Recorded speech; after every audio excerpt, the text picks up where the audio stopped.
Hi friends, welcome back to Jolys kitchen. Today we are going to make famous masala tea. This tea recipe is very famous in various parts of India. Adding the spices makes the tea aromatic. You will really love the flavor. Let's move to the video.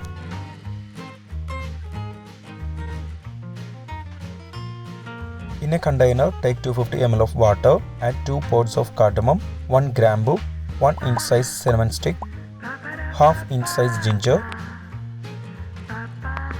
When it starts boiling, add 2 teaspoon tea powder and stir it for 25 to 30 seconds.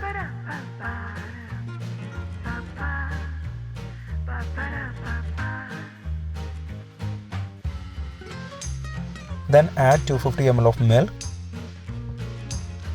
Also add 1.5 tablespoon sugar to it.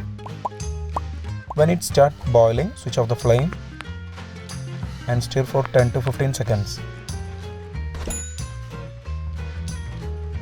We can filter the masala tea into a mug. If you have not subscribed to our channel, please do subscribe and support. To receive latest video notification, don't forget to enable bell icon. Our famous masala tea is ready. You can change the quantity of spices if you need more deep flavor. If you enjoyed this video, please press like button. Also don't forget to subscribe to our channel. Comment below your suggestions. We will come back with another video. Thanks for watching the video.